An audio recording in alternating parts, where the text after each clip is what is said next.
Hi guys, કેમ છો તમે? મજામાં છો?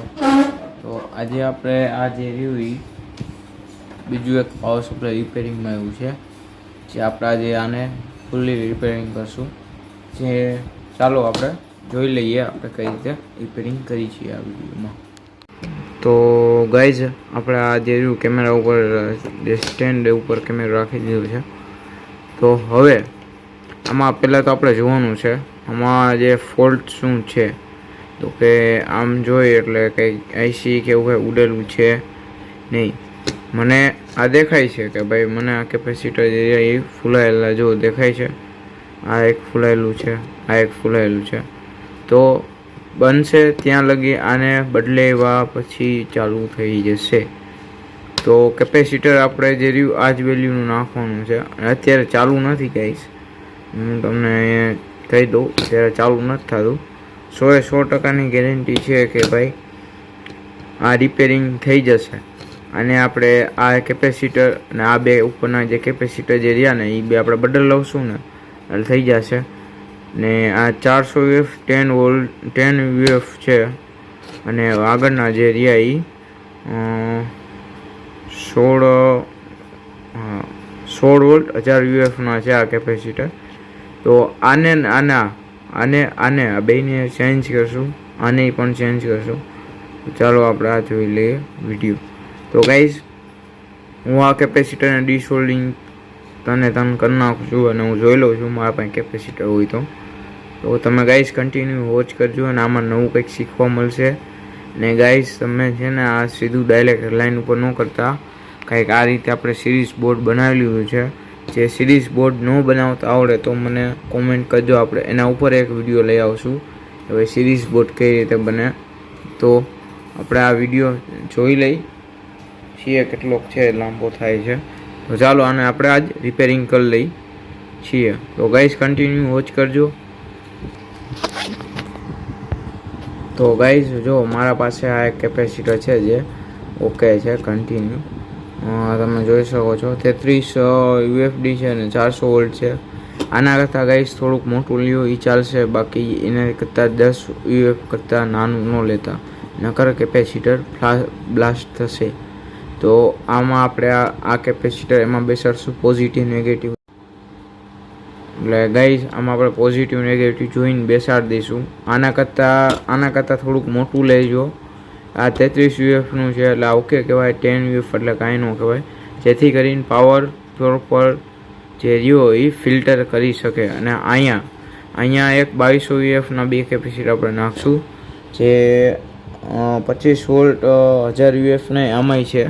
જોકે હું આ નથી નાખવાનું, મારા પાસે એક છે.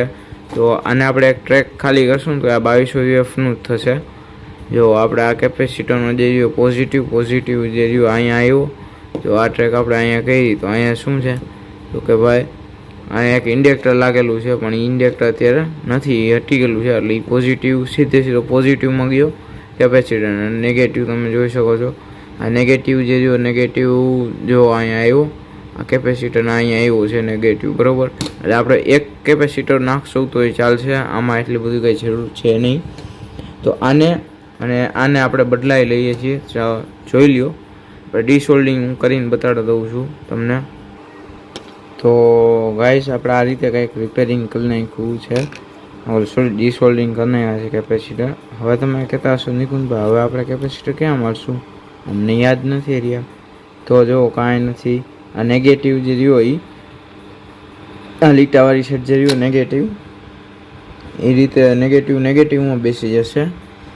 અને પોઝિટિવ જે આ જે રહ્યો આ ભાગ કહેવાય નેગેટિવ, આ જે રહ્યો નહીં એ ભાગ કહેવાય નેગેટિવ, અને આ પોઝિટિવ કહેવાય. તો પોઝિટિવ નેગેટિવ જોઈને તમે બેસાડી દો. હું આ તનમાં કેપેસિટર બેસાડી દઉં છું.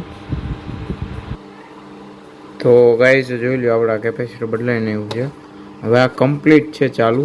અને પોઝિટિવ નેગેટિવ ગાઈઝ તમે ધ્યાન રાખજો. અને મેં આ કેપેસિટર બદલાયું હતું 100 વોલ્ટ 470 UF.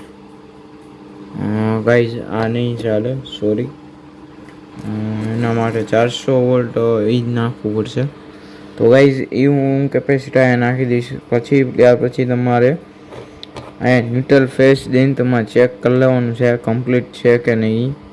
હું આ જરાક કેપેસિટર હું ગોતી લઉં, ગોતીને તમને હમણાં નાખી દઉં છું. આમાં આ નહીં ચાલે. અત્યારે મારું ધ્યાન ગયું આમાં 100 વોલ્ટ ને 470 યુએફ છે, તો આ નહીં ચાલે કેપેસિટર. તો હું જરાક જોઈ લઉં છું બીજું એક કેપેસિટર છે કે નહીં.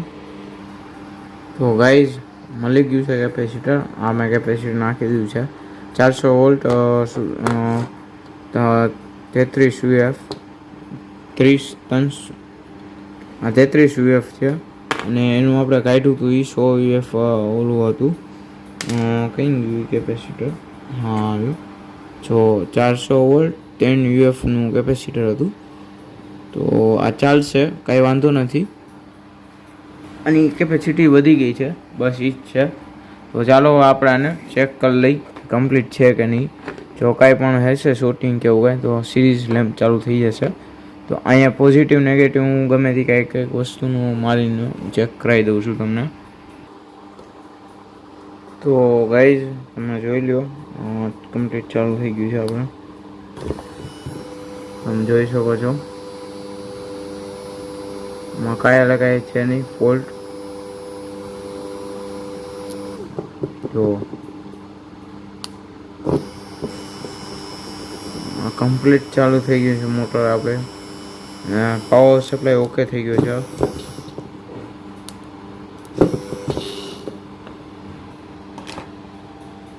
તો ગાઈઝ આટલું આપણે કરીને આપણે આખું જે રહ્યું પાવર સપ્લાય આપણે રિપેરિંગ કરી શકીએ છીએ.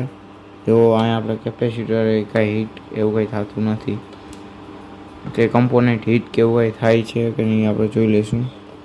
હીટ તો કંઈ થતા નથી. તો આટલું ગાઈઝ કર્યા પછી હવે પાવર સપ્લાય કન્ટિન્યુ ઓકે જ થઈ ગયું છે રહ્યું પાવર સપ્લાય. તો ગાઈઝ આપણે આ પાવર સપ્લાય ઓકે થઈ ગયું છે.